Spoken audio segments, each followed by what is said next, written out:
Good morning all of you. Nandishwar की classes में आपका स्वागत है। आज हम कक्षा 12वीं के अध्याय 3 का नेक्स्ट चैप्टर है जो हमारा, उसके बारे में अध्ययन करेंगे। इससे पहले मैं 2 वीडियो बना चुका हूँ अध्याय 3 के मानव जनन के बारे में। अब हम इससे आगे मानव जनन के जो अगला चैप्टर है युग्म जनन, युग्म जनन का कैसे निर्माण होता है इसके बारे में हम अध्ययन करेंगे। सबसे पहला देखिए आपका पॉइंट, युग्म जनन में शुक्र जनन। शुक्र जनन में कैसे युग्म जनन का निर्माण होता है।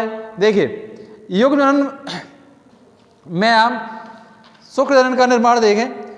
शुक्र जनन या युग्म जनन क्या होता है? युग्म जनन की बनने की प्रक्रिया युग्म जनन को कहते हैं, जिसमें युग्म जनन का या हम कह सकते हैं वृषण और अंडाशय के निर्माण की क्रिया को हम युग्म जनन कहते हैं। जनन की जो प्राथमिक जनन कोशिकाएं रहती हैं ये क्रमिक रूपांतरण से युग्म जननों का रूपांतरित होता है। इनमें क्या होता है, क्रमिक विकास के कारण इनमें जो परिवर्तन आता है उन्हें युग्म जनक कहा जाता है।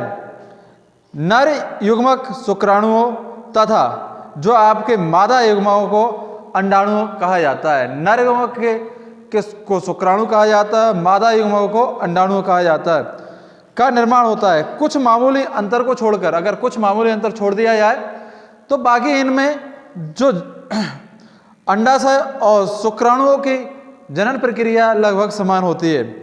देखिए पहली है आपकी गुणन प्रावस्था, दूसरी वृद्धि प्रावस्था और तीसरी परिपक्व प्रावस्था। इन अवस्थाओं के कारण इनमें निर्माण होता है। सबसे पहले देखिए शुक्र जनन।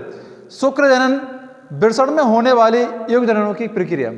वृषण में जो युग्म जनक यानी युग्म के निर्माण की प्रक्रिया होती है वृषण में, उसे शुक्र जनन कहते हैं। शुक्र जनन जो शुक्राणु की नलिकाएं रहती हैं उन नलिकाओं में शुक्र जनन का निर्माण होता है। उन्हीं नलिकाओं में कुछ जनन कोशिकाएं पाई जाती हैं और इसके अलावा कुछ अन्य कोशिकाएं पाई जाती हैं जो जनन कोशिकाओं को पोषण प्रदान करती हैं। यानी शुक्राणु में नलिकाएं पाई जाती हैं, उन नलिकाओं में कुछ जनन कोशिकाएं पाई जाती हैं और उन जनन कोशिकाओं के साथ साथ कुछ पोषण कोशिकाएं पाई जाती हैं जो जनन कोशिकाओं को पोषण प्रदान करती हैं। इसके बाद यह 3 अवस्थाओं में होता है। मैंने अभी बताया आपको गुणन प्रावस्था। गुणन प्रावस्था क्या होती है? इस अवस्था के दौरान वृषणों में जो शुक्र जनन रहते हैं, शुक्र जनन की नलिकाओं की जो आकृति होती है वह द्विगुण प्राथमिक होती है।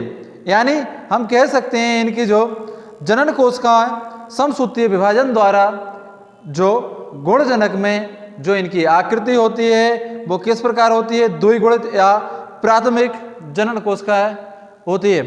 इसमें समसूत्रीय विभाजन 2 बार या हम कह सकते हैं 2 बार से ज्यादा बार होता है।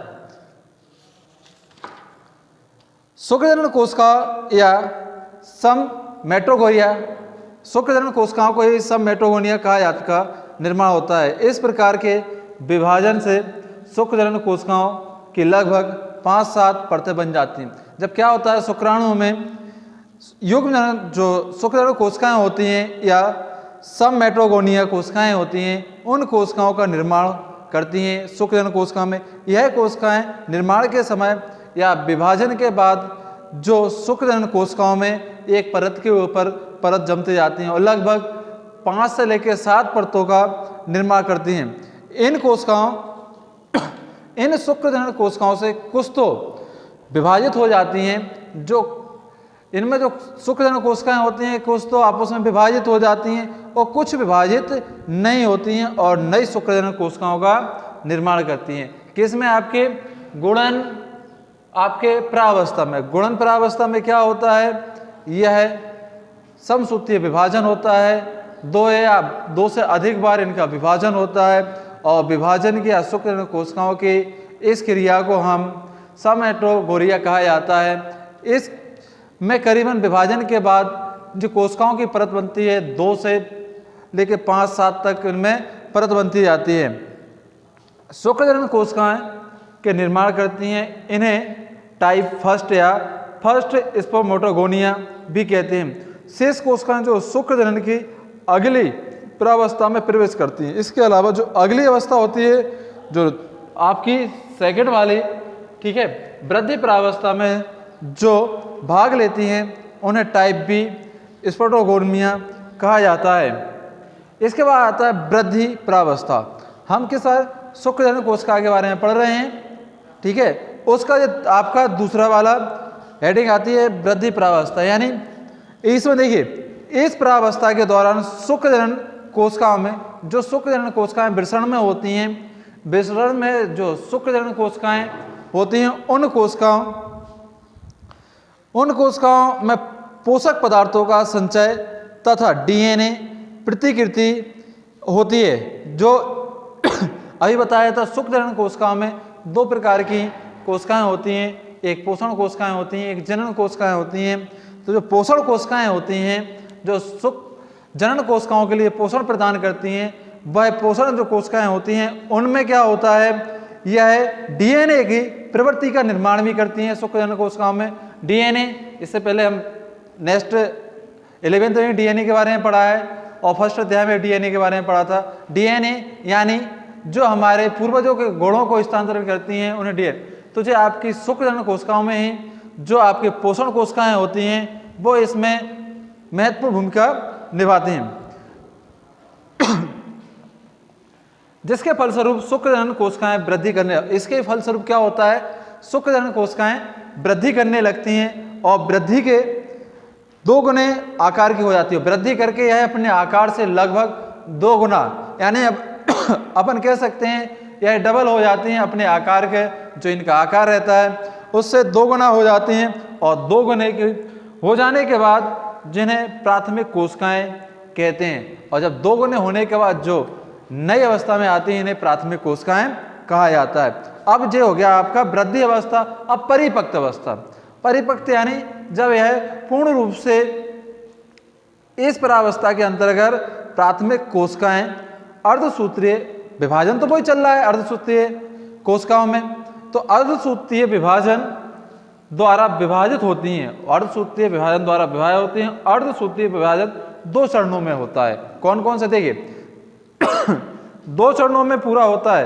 प्रथम चरण में अर्धसूत्रीय विभाजन होता है, 2 अगुणित या द्विगुणित कोशिकाएं। प्रथम चरण में क्या होगा, अर्धसूत्रीय, यानी कोशिकाओं में जो विभाजन होगा अर्धसूत्रीय विभाजन होगा, ठीक है। अर्धसूत्रीय यानी इनका विभाजन संपूर्ण नहीं, आधा आधा 2 भागों में बट जाता है अर्धसूत्रीय। इस विभाजन के बाद द्वितीयक जो शुक्र कोशिकाओं में बट जाती हैं और विभाजन के बाद जो इनका शेष भाग बचता है वह द्वितीय कोशिकाओं में बट जाती हैं।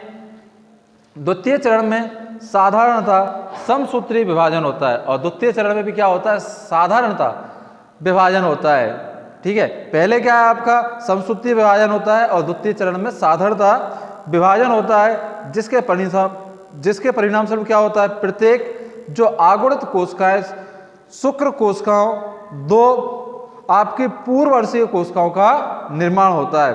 तो ये आपका हो गया। देखिए हम इसे किस प्रकार से समझ सकते हैं, जैसे देखिए शुक्रजनन कोशिकाएं द्विगुणित कोशिकाएं यानी 2n, यह फिर 2 भागों में यानी 2n, ठीक है, और यह 2n, फिर इससे फिर 2 आपकी कोशिकाएं होंगी 2n, फिर इससे 2 होंगी 2n, फिर इससे 2 होंगी 2n,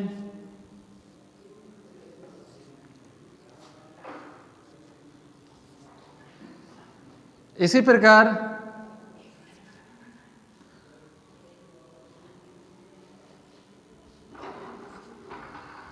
लगातार इनमें इस द्विगुणन विभाजन चलता रहता है, ठीक है। ये अर्धसूत्रीय विभाजन के बाद जो कोशिकाएं होती हैं वो शेष रहती हैं, द्विगुणित कोशिकाओं में विभाजित होता रहता है। इसके परिणाम स्वरूप क्या होता है, देखिए जो आपकी स्पाइरोजिया या हम कह सकते हैं स्पर्मेटोलोजिसिस का निर्माण या का संपूर्ण विकास होता है इसी में। इसके बाद देखिए ग्लांजी प्रावस्था, इस प्रावस्था के दौरान जो आपकी पूर्व शुक्रण की ग्लांजिकाएं थी, जो पूर्व शुक्रण की ग्लांजिकाएं थी उसका अनेक छोटी छोटी, ठीक है, कणीय रूपी रचना, इनके ग्लांजिकाएं का अनेक छोटी छोटी कणीय रचना में इनका निर्माण होता है। इसके बाद नेक्स्ट हम अगले वीडियो में पढ़ेंगे। अगर इससे संबंधित कोई भी आपको दिक्कत हो तो आप विद्यालय में आकर पूरी जानकारी ले सकते हैं और क्लासें भी अटेंड कर सकते हैं। क्लासें हमारी विधिवत रूप से चालू हैं।